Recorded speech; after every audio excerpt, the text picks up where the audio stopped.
আল্লাহ যাকে খুশি করতে চায় তাকে ছেলে সন্তান দেয়, আর আল্লাহ যার উপর খুশি হয় তাকে কন্যা সন্তান দেয়। যারা মেয়ের বাবারা আছেন আজকে অন্তত বলেন আলহামদুলিল্লাহ। মুসা নবী আল্লাহকে জিজ্ঞেস করলেন, আল্লাহ কিভাবে বুঝবো যে তুমি খুশি হয়েছো? রব বলে 3টা লক্ষণ দেখলে বুঝবা আমি রব খুশি হয়েছি। সুবহানাল্লাহ। একটা লক্ষণ, আমি রব যখন খুশি হই তখন আকাশ থেকে বৃষ্টি বর্ষণ করি। আমি রব যখন খুশি হই তখন আমার বান্দার ঘরে মেহমান পাঠাই, বান্দার ঘরে মেহমান পাঠাই। আমি রব যখন খুশি হই তখন কন্যা সন্তান গই ঘরে আমি আল্লাহ পাঠাই দিই। আল্লাহ খুশি হলে যে 3টা কাজ করেন, আমরা মানুষ সে 3টা কাজেই নারাজ। সব কাজ শেষ করে ঘুমাইতে গেছেন, টিং টং দরজা খুলে থেকে 5 জন মেহমান।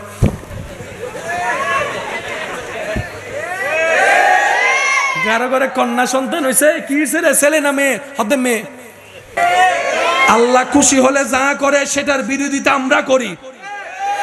বাস্তব না বাস্তব আপনারা বলেন না? আজকে থেকে যখনই দেখবেন বৃষ্টি বলবেন আলহামদুলিল্লাহ, যখনই দেখবেন ঘরে মেহমান আলহামদুলিল্লাহ, যখনই দেখবে কন্যা সন্তান আলহামদুলিল্লাহ। অনেকে বলে এতগুলা মেয়ে হয়েছে, বিয়ে দিবি কেমনে, এত সম্পদ কোথায়, এত জায়গা। আপনি তো বুঝতে পারেন নাই, আল্লাহ শুধু আপনার ঘরে মেয়ে সন্তান পাঠাই নাই, ছেলে সন্তান পাঠায় নাই, তাদেরকে সাথে সাথে আল্লাহ তাদের রিজিকও পাঠাই দিয়েছেন। আল্লাহ কারে খালি হাতে পাঠায় নাই। মনে রাখবেন ভাই, যতগুলা সম্পর্ক পৃথিবীতে আছে আল্লাহর সবচাইতে পছন্দের সম্পর্কের নাম স্বামী স্ত্রী।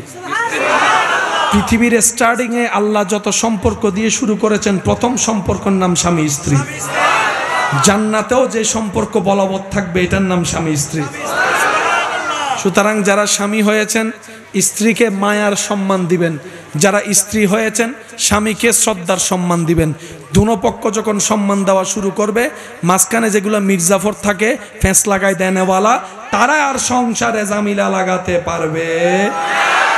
স্বামী বলবে জগতের বেস্ট বউ আমার ওয়াইফ, স্ত্রী বলবে জগতের বেস্ট স্বামী আমার হাজবেন্ড।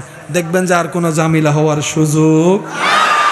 আল্লাহ তাআলা আমাদের সবাইকে একটু বুঝে শুনে ঠান্ডা মাথায় জীবনযাপন করার তৌফিক দান করুন। ইমানদার ভাই, আল্লাহর রহমত পাওয়ার জন্য হাজার মাধ্যমগুলো মনে থাকবে। এবার আপনাকে যদি বলে যে নামাজ পড়বেন কেন, আপনি বলবেন রহমত পাওয়ার জন্য। মা বাবার সেবা কেন করবা, বলে যে রবের রহমত পাওয়ার জন্য, রবকে খুশি করার জন্য। সুবহানাল্লাহ। যদি আপনাকে বলে তুই বউয়ের কথা শুনোস কেন, মায়া করস কেন, আপনি বলবেন আমার জীবন সঙ্গী হিসাবে ও শুধু একটা মেয়ে নয়, আমার রবের পক্ষ থেকে দেওয়া একটা নিয়ামত, সেজন্য আমার বউকে আমি মহব্বত করি, মায়া করি, সম্মান করি, কারণ এটা আমার আল্লাহর দেওয়া উপহার। রহমত আসবে কি আসবে না? রহমত যত আসবে বন্ধ দরজা জোরে জোরে জোরে, রহমত যত আসবে বিপদ তত কেটে যাবে। রহমত যত আসবে তত অন্ধকার ঘরে বাতি জ্বলতে থাকবে জ্বলতে থাকবে। এই পথ চলায় যে এত সহজ বিষয়টা তা না, মিস্টার শয়তান তো সবসময় লেগেই থাকে। আপনি যখন রহমতের ভিক্ষা নেওয়ার জন্য আল্লাহু আকবার বলে নামাজে দাঁড়াবেন, খেয়াল করে দেখবেন এখন তখন এত কিছু টেনশনে থাকে না। নামাজে দাঁড়ালেই যেন সমস্ত টেনশন চিন্তা ভাবনা এক জায়গায় চলে আসে। এবার বান্দা ভাবে 10 মিনিট আগেও তো এত চিন্তা মাথায় ছিল না, এখন কেন আসলো? মন উত্তর দেয় এতক্ষণ তুই তো রহমত নেওয়ার জন্য আসিস নাই, এখন যেহেতু রহমত নিতে আসছস পেট কামড়ানো শুরু হয়েছে শয়তানের, তো শয়তান করতেই থাকবে। মনে রাখবেন শয়তানের কাজ শয়তানে করুক, বান্দার কাজ বান্দাই করুক। সুবহানাল্লাহ। আমরা কেউ পারফেক্ট নই, 100-100 আমরা কেউ নয়, এটা আমরাও জানি, রবও জানে।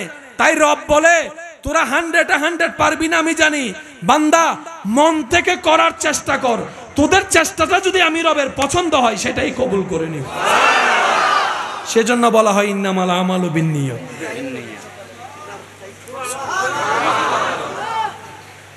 পরিশ্রম করলে বেতন আছে না নাই?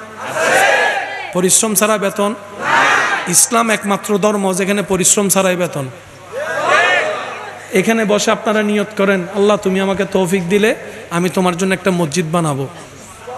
যদি বানাইতে পারেন আলাদা সোয়াব, যদি বানাইতে না পারেন মরণ পর্যন্ত সোয়াব।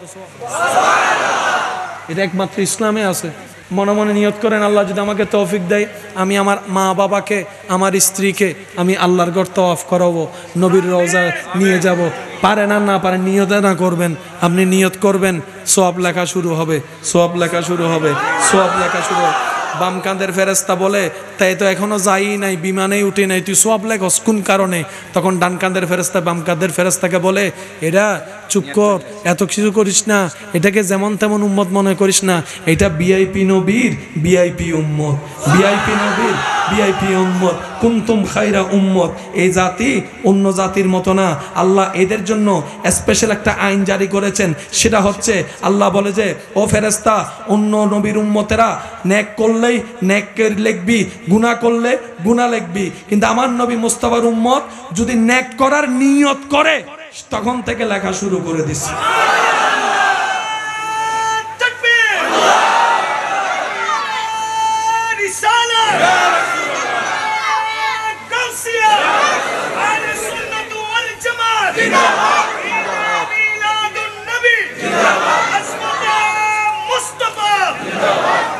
এবার বলেন, আল্লাহর রহমতের দরকার আছে? আল্লাহর রহমতের দরকার আছে। এটা ছাড়া আপনি যতই এসির ভিতর থাকেন ঘুম, এখানে অনেকেই আছে 400-500 ঘুমের ওষুধ খাইয়েরও সারা রাত ভর আছে না ঘুমের ওষুধ খাইয়ে তারপর ওষুধ আর বদ্দা নাইয়েন ফালাইয়ে রে, ব্যাট বানাইয়ে রে, জিয়ত বই ঠেঙ্গা কান দিয়ে রে মাইলে ভিড়ে রোদও ভরে রাত যারা ঘুম মজার অজাডা উড়ো না, বারাবার আইসি রে যা ঘুম যায়।